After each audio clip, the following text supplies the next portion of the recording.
स्वागत है आपका दिव्य हिमाचल टीवी में। मैं हूं दीक्षा शर्मा। शाम के 6 बज चुके हैं और प्रदेश की तमाम खबरों के साथ हम आपके समक्ष आ चुके हैं। कई लेटेस्ट अपडेट्स आज इस बुलेटिन में हम आपके साथ साझा करने वाले हैं। देखिए, खासतौर पर बड़ी बात करेंगे सीनियरिटी केस को लेकर, क्योंकि हाईकोर्ट की ओर से एक ऐसा आदेश जारी किया गया है, या यूं कह लीजिए कि सरकार को लताड़ लगाई गई है, जिसके बाद पूरा सिस्टम ही हिल गया है। कैसे और अब किस तरह से लाभ दिया जाएगा सीनियरिटी केस में कर्मचारियों को, ये भी आज हम बड़ी जानकारी आप तक पहुंचाने वाले हैं। दूसरी बात यह है कि मुख्यमंत्री सुखविंदर सिंह सुक्खू दिल्ली में है। कब तक दिल्ली रहेंगे, और एक जरूरी बैठक भी होने जा रही है जिसके लिए प्रतिभा सिंह भी दिल्ली में रवाना हो गई हैं। ये भी आपके लिए जानकारी लेकर आए हैं। बड़ी बात लोन लिमिट को लेकर भी करेंगे, क्योंकि अभी देखिए सैलरी और पेंशन देने के लिए जो आखिरी 500 करोड़ बचे थे लोन लिमिट में, उन्हें उठाने का फैसला भी राज्य सरकार ने कर लिया है। लेकिन सवाल बड़ा ये है कि अभी आखिरी 500 करोड़ बचे थे, इसके बाद जब दिसंबर की सैलरी और पेंशन जनवरी में देनी होगी तो व्यवस्था आखिरकार किस तरह की रहेगी, यहां क्या सरकार ने सोच विचार किया है, ये भी अपडेट आप तक पहुंचाएंगे। लेकिन शुरुआत मौसम से करना चाहेंगे, क्योंकि 58 दिन का ड्राई स्पेल हो गया है। ये ड्राई स्पेल टूटने का नाम नहीं ले रहा है। ऊंची चोटियों पर 2 दिन बाद हल्की बारिश बर्फबारी बताई गई है, लेकिन मुसीबत वाली और परेशानी वाली बात ही ये है कि ऊंची चोटियों पर हल्के फाहे गिर रहे हैं। ये नवंबर का माह लगभग खत्म होने को आया है और मध्य पर्वतीय क्षेत्र पूरी तरह से सूखे पड़े हैं। मैदानी इलाकों का भी यही हाल है और सुबह और शाम कोहरा पड़ रहा है। कोहरा पड़ने की वजह से बीमारी से लोग ग्रस्त हो रहे हैं। दिन भर में तेज धूप खिली रहती है और ये जो मिला जुला सा मौसम है, ये लोगों को बीमार करने का काम कर रहा है। उम्मीद जताई जा रही है कि 2 दिन बाद जब ये बारिश बर्फबारी के आसार जताए गए हैं तो हल्की बूंदाबांदी जरूर अन्य क्षेत्रों में भी होगी, और अब तो ये प्रार्थना भी की जा रही है। पहली मर्तबा इस तरह की स्थिति आई है कि नवंबर का माह चल रहा हो और कई इलाकों में लोग अब देवी देवताओं के द्वार पहुंच गए हैं, ये पूजा अर्चना करने के लिए कि जल्द से जल्द बारिश हो। हालांकि नवंबर के माह में ऐसी पूजा अर्चना करने की आवश्यकता कभी नहीं पड़ा करती थी। जरूर हमें गर्मियों में इसका असर देखने के लिए मिलता था, लेकिन ये मौसम ही बारिश बर्फबारी का रहता था। लेकिन उसके बावजूद भी लोग तरस गए हैं। 58 दिन से ज्यादा का ड्राई स्पेल हो गया है और देवी देवताओं के द्वार पहुंचना अब तो ग्रामीण इलाकों में लोगों ने शुरू कर दिया है। अब आना चाहेंगे सीपीआईएम पर, क्योंकि आज इनकी ओर से बड़ी आक्रोश रैली निकाली गई थी। हजारों की संख्या में शिमला के चौड़ा मैदान में कम्युनिस्ट की तादाद पहुंची है। कम्युनिस्ट का मानना है कि जब से लेकर हिमाचल प्रदेश में कांग्रेस की सरकार बनी है, केंद्र सरकार ने अनदेखी की है, हिमाचल प्रदेश के साथ भेदभाव किया है, और तो और जो फैसले सुप्रीम कोर्ट से भी सुनाए जा रहे हैं उन्हें भी यहां जल्दी लागू नहीं किया जा रहा है। उदाहरण देते हुए पूर्व विधायक और कम्युनिस्ट नेता राकेश सिंघा का यह मानना है कि बीबीएमबी पर सुप्रीम कोर्ट ने फैसला सुना दिया है हिमाचल की हिस्सेदारी को लेकर, लेकिन उसके बावजूद भी नहीं मिली है। और भाजपा और आरएसएस ने सांप्रदायिकता का जहर यहां पर घोल दिया है, इसका भी एक कड़ा जवाब देंगे। राकेश सिंघा की ओर से बड़ी स्टेटमेंट आज दी गई है। तीसरी बात इन्होंने ये कही कि हिमाचल प्रदेश शांतिपूर्ण राज्य है और इसे शांति प्रिय ही रहने दिया जाए, लेकिन यहां तरह तरह के मुद्दे बनाए जा रहे हैं। भाजपा आपस में लोगों को लड़वाने का भिड़वाने का काम कर रही है। भाजपा और आरएसएस की यही विचारधारा है। ये भी राकेश सिंघा की ओर से आज बड़े शब्द कहे गए हैं। लेकिन ये जो आज आक्रोश रैली निकाली गई थी, क्योंकि चौड़ा मैदान में 3 दिन तक अधिवेशन जारी रहने वाला है और इसमें किसानों को लेकर, बागवानों को लेकर, नौजवानों को लेकर और साथ ही साथ महिलाओं को लेकर भी चर्चा होने वाली है। हिमाचल प्रदेश की आर्थिक स्थिति कैसे मजबूत करनी है, इस पर विचार किया जाएगा। और कम्युनिस्ट का मानना है कि हिमाचल प्रदेश तभी मजबूत हो सकता है जब यहाँ के किसानों की आर्थिकी ठीक होगी। तो सबसे पहले किसानों पर, बागवानों पर फोकस करने की आवश्यकता है, क्योंकि यहां सबसे ज्यादा तादाद किसान और बागवानों की ही है। शिमला के उपमंडल रोडू के खनावल गांव में एक व्यक्ति के जिंदा जलने का मामला सामने आया है। ये ढारे में रहता था, मूल रूप से नेपाल का बताया जा रहा है। किसी बगीचे में काम करने के लिए आया था। इसे दमे की पहले से समस्या थी और नशे का भी आदी था। 53 वर्ष की आयु इस व्यक्ति की बताई जा रही है। दरअसल रात के समय इसके ढारे में आग लग गई। पूरी तरह से लकड़ी का ही ढारा बनाया गया था, जिस वजह से तेजी से आग की लपटें उसमें उठी। जैसे ही ग्रामीणों को आग की लपटें उठती हुई दिखी तो वहां पर कई ग्रामीण पहुंचे भी। उन्होंने कोशिश की आग पर काबू पाने की, लेकिन तब तक ढारा पूरी तरह से आग की चपेट में आ गया था। ये गांव के बीचों बीच क्योंकि ढारा नहीं बना था, काफी किनारे में था, इसलिए ग्रामीणों को पहुंचने में भी समय लग गया। लेकिन व्यक्ति तब तक जिंदा जल गया था। अभी तक ये पता नहीं चल पाया है कि आखिरकार किस वजह से वहां पर आग लग गई। और पुलिस की ओर से ये छानबीन की जा रही है।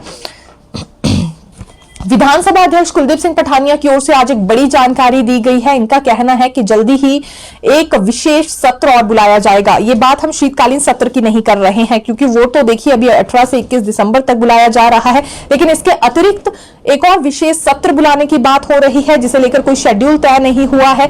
ये दरअसल कैमरा प्रोसीडिंग सत्र बताया जा रहा है, जिसमें विपक्ष और सत्ता पक्ष दोनों रहेंगे। विधानसभा अध्यक्ष का मानना है कि हिमाचल की पहचान अंतर्राष्ट्रीय स्तर पर उतनी नहीं है, लेकिन हिमाचल की पहचान बनाई जा सकती है। एक फेमस टूरिस्ट डेस्टिनेशन के तौर पर इसे विकसित किया जा सकता है, और वो संभव होगा चर्चा करने के बाद। ये अभी विदेश के दौरे पर गए थे, तकरीबन 22 दिन का दौरा था, और जो कुछ भी इन्होंने ऑस्ट्रेलिया, न्यूजीलैंड या कोरिया के पहाड़ी इलाकों में विकास देखा है, वही विकास हिमाचल प्रदेश में भी किया जा सकता है। यहाँ के भौगोलिक परिस्थितियां भी बिल्कुल न्यूजीलैंड, ऑस्ट्रेलिया के पहाड़ी इलाकों जैसी है, ये विधानसभा अध्यक्ष का मानना है। और इसीलिए यहां पर भी कुछ एक चीजों में हिमाचल को विकास की गति दी जा सकती है, यानी कि हिमाचल को उस स्तर तक विकसित किया जा सकता है कि अंतर्राष्ट्रीय स्तर पर इसकी पहचान बने। लेकिन इन मुद्दों को लेकर चर्चा करना जरूरी है, और इसी मुद्दे पर ये खास सत्र बुलाने वाले हैं, जिसमें पहले नेता प्रतिपक्ष जयराम ठाकुर से और मुख्यमंत्री सुक्खू से बात करेंगे, और फिर ये कैमरा प्रोसीडिंग सत्र बुलाया जाएगा। ये भी क्योंकि विधानसभा अध्यक्ष ने जानकारी दी है कि विधानसभा के नियमों में ये प्रावधान है, इस सत्र को बुलाया जा सकता है। उन्होंने बहुत सारी ऐसी बातें सीखी हैं, जानी हैं, जो कि यहाँ के नेताओं को बताना बहुत ही आवश्यक है, और उसके बाद हिमाचल में एक बड़ा बदलाव देखने के लिए मिल सकता है। हालांकि कैमरा प्रोसीडिंग सत्र कितना ज्यादा इंपैक्ट हिमाचल के विकास में डालता है, और जैसा कि विधानसभा अध्यक्ष का मानना है कि इसे एक बड़ी टूरिस्ट डेस्टिनेशन के तौर पर विकसित किया जा सकता है, हिमाचल के चर्चे अंतर्राष्ट्रीय स्तर पर हो सकते हैं, लेकिन बहुत सी चीजों में यहां कमी रह गई है जिन्हें विकसित नहीं किया गया है। तो राज्य को मुख्य धारा में लाने के लिए खास तौर पर यह सत्र बुलाने की बात हुई है। इसी बीच एक और जानकारी, शीतकालीन सत्र की अधिसूचना आज हो जाएगी, ये भी विधानसभा अध्यक्ष की ओर से जानकारी दी गई थी। शाम तक इसे लेकर वक्त इंतजार रहेगा कि आखिरकार कब तक ये अधिसूचना होती है, क्योंकि अभी तक का वक्त बीत गया है। अब इंतजार इसके बाद तक का भी रहेगा। दरअसल राज्यपाल शिव प्रताप शुक्ल की ओर से क्योंकि इस पर मंजूरी दे दी गई है, जो कि विधानसभा अध्यक्ष ने शीतकालीन सत्र का प्रस्ताव राजभवन भेजा था, तो राज्यपाल ने मंजूरी दे दी है, और ये बात तभी विधानसभा अध्यक्ष ने कही कि आज ही इस पर अधिसूचना भी जारी हो जाएगी। विधानसभा अध्यक्ष का कहना है कि तकरीबन 27 बैठकें कैलेंडर वर्ष में विधानसभा की इस बार रहने वाली है, क्योंकि 11 बैठकें मानसून सत्र के दौरान हुई थी, 12 बैठकें बजट सत्र में हो चुकी हैं, और इसी तरह से 4 बैठकें अभी शीतकालीन सत्र में होने जा रही है, जो कि 18 दिसंबर से लेकर 21 दिसंबर तक तपोवन धर्मशाला में बुलाया गया है। हर बार शीतकालीन सत्र धर्मशाला में ही होता है, और इसे लेकर वहां प्रशासन को सभी दिशा निर्देश भी जारी कर दिए गए हैं। प्रिविलेज मोशन में राज्यसभा सांसद हर्ष महाजन फंस गए हैं। आज ये भी संकेत दिए गए हैं विधानसभा अध्यक्ष की ओर से। दरअसल हर्ष महाजन ने विधानसभा अध्यक्ष के दौरे के दौरान कोई व्यक्तिगत टिप्पणी उन पर कर दी थी, और विधानसभा अध्यक्ष का मानना है कि ये एक अध्यक्ष के पद की गरिमा के खिलाफ है, इसीलिए उन पर ये विशेष अधिकार खनन का जो प्रस्ताव है वो जारी किया गया था, यानी कि जो नोटिस है उन्हें दिया गया था। प्रिविलेज मोशन का जवाब दे दिया गया है यहां हर्ष महाजन की ओर से, और उनका कहना है कि उन्होंने कोई भी ऐसे शब्दों का इस्तेमाल नहीं किया है जिससे अध्यक्ष की गरिमा को ठेस पहुंचे। जवाब आ गया है, लेकिन विधानसभा अध्यक्ष कुलदीप सिंह पठानिया ने आज स्पष्ट किया है कि अब इसके बाद विचार विमर्श किया जाएगा कि आखिरकार क्या कार्रवाई राज्यसभा सांसद हर्ष महाजन पर करनी है। कार्रवाई होगी या नहीं होगी, इस बात पर भी अभी विचार विमर्श होना है। ये दरअसल विशेष अधिकार हनन का नोटिस क्योंकि हर्ष महाजन को भी दिया गया है, और बात यहां पर भाजपा के 9 विधायकों की भी है। अनुशासनहीनता के खिलाफ उन पर भी कार्रवाई करने की बात कई दफा विधानसभा अध्यक्ष पहले कह चुके हैं, और सचिवालय कर्मचारियों को लेकर भी आज इन्होंने एक बड़ी स्टेटमेंट दी है कि ये जो मंत्री की ओर से विशेष अधिकार हनन का नोटिस जारी किया गया था कर्मचारियों के खिलाफ, उस पर भी कोई जवाब अभी तक नहीं आया है।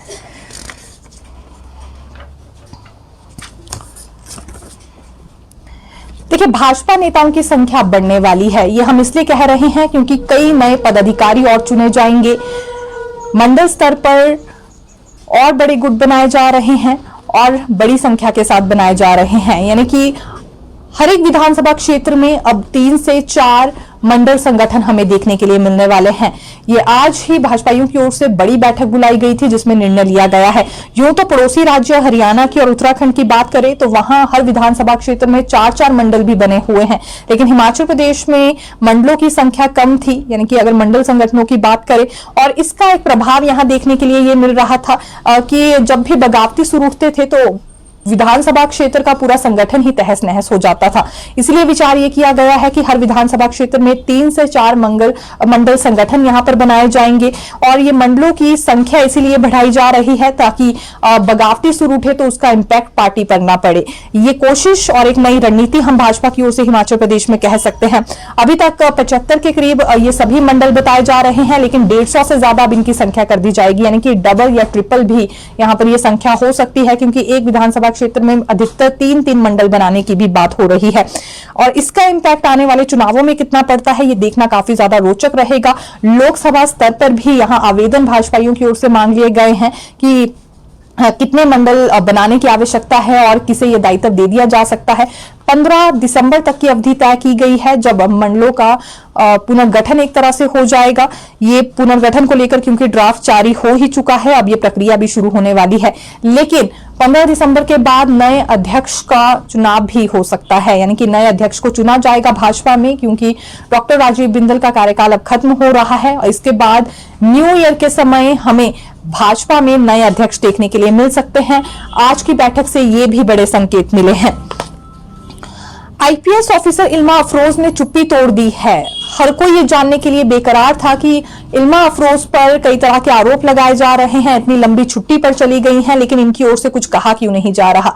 ये दरअसल अपने ही एक शहर मुरादाबाद में कॉलेज के छात्रों से मिलने के लिए गई थी और वहां कॉलेज के छात्रों को संबोधित करते हुए इन्होंने कहा कि जब बद्दी में इन्हें एसपी तैनात किया गया तो वहां नशा माफिया पर, खनन माफिया पर पूरी तरह से इन्होंने नकेल कसी है।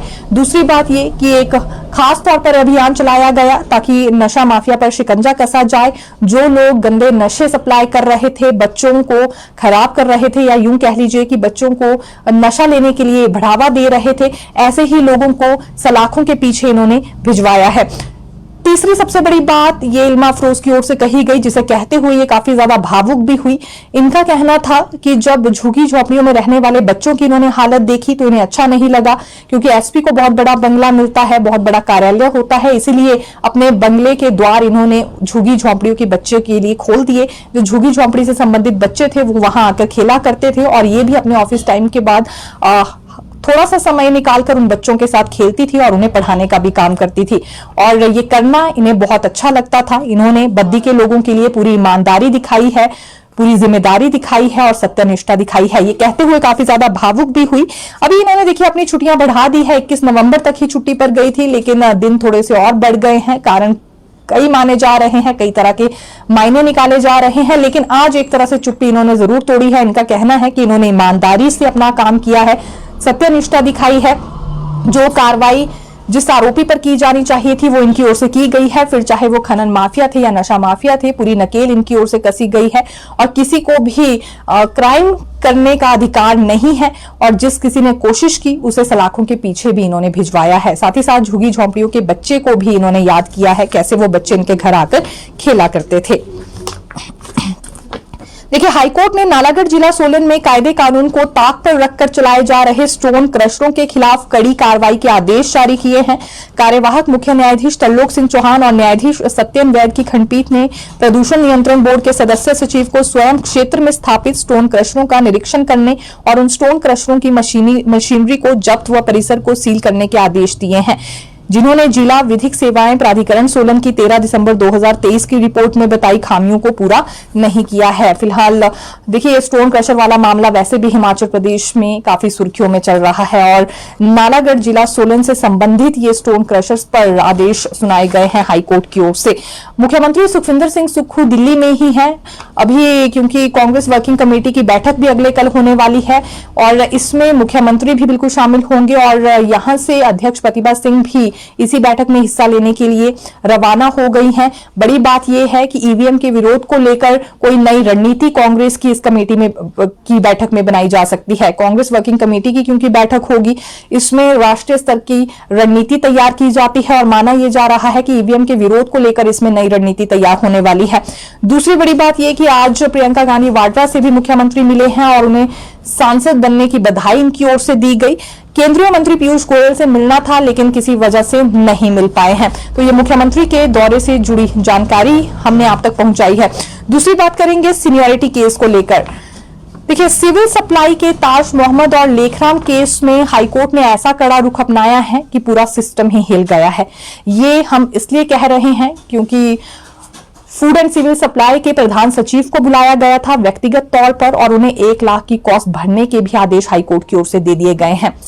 ये इसलिए हुआ क्योंकि सिविल सप्लाई में सीनियरिटी का लाभ तो कर्मचारियों को दे दिया गया लेकिन वित्तीय लाभ नहीं दिए गए और हाईकोर्ट का मानना है कि यहां सिर्फ सीनियरिटी देने की बात नहीं हुई थी बल्कि सीनियरिटी के साथ जो अन्य लाभ मिलने थे उस पर भी आदेश सुनाए गए थे।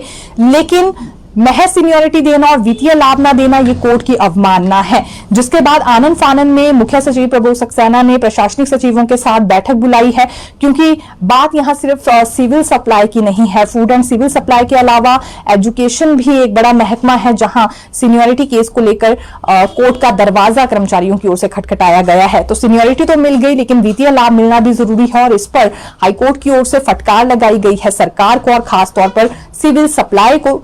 देखा जा सकता है आज ही प्रधान सचिव को बुलाया गया था और 1 लाख की कॉस्ट भी इन्हें फिलहाल भरने के लिए कह दिया है या चेतावनी एक तरह से इन्हें दी गई थी। अब आना चाहेंगे लोन लिमिट पर। देखिए, अभी दिसंबर का माह शुरू होने वाला है और आखिरी 500 करोड़ सरकार के पास बचे थे लोन लिमिट के तौर पर।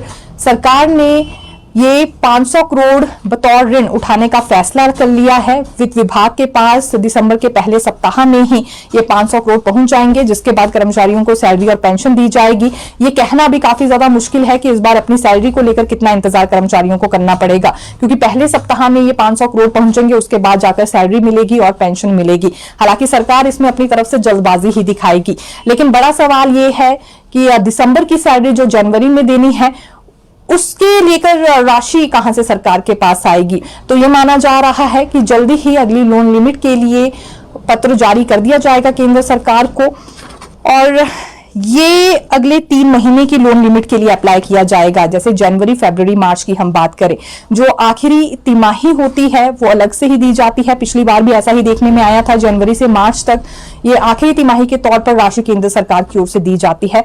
ये लोन लिमिट अभी दिसंबर तक 6200 करोड़ तक की तय की गई थी, यानी कि ये अप्रैल से लेकर दिसंबर तक ये 6200 करोड़ तक की लोन लिमिट दी गई थी और इसमें 500 करोड़ की आखिरी लोन लिमिट अब सरकार के पास बची थी जो कि अब की सैलरी पेंशन लेने के लिए उठाई जा रही है। अगले 1 हफ्ते के भीतर ये राशि पहुंच भी जाएगी, लेकिन उसके बाद जनवरी से मार्च तक का गुजारा कैसे करना है इसके लिए नए सिरे से अप्लाई किया जाएगा आखिरी तिमाही की लोन लिमिट के लिए, ये हम मानकर चल सकते हैं।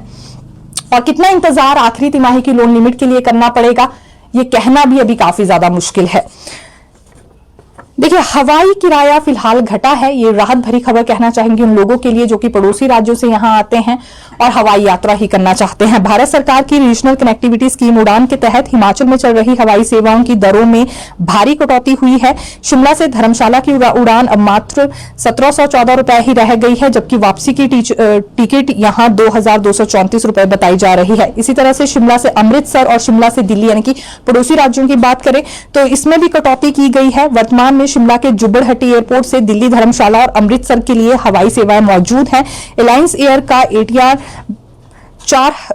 42,600 रुपए विमान यह सेवाएं दे रहा है और जो 48 सीटर है। एलायंस एयर ने सर्दियों के सीजन के लिए मार्च 2025 तक अपने किराए में कटौती की है। तो ये देखा जा सकता है 28 सीटर यहां पर ये विमान बताया जा रहा है और 42,600 रुपए किराया बताया जा रहा है। एलायंस एयर का ATR ये इतना है, यानी कि आप अगर दिल्ली और अमृतसर से यहां आना चाहते हैं तो लगभग इतना किराया आपका लगने वाला है, लेकिन किराया घटाया गया है। ये अपडेट हम आपके लिए लेकर आए थे। फिर मिलेंगे नई खबर के साथ। देखते रहिए दिव्य हिमाचल टीवी। धन्यवाद।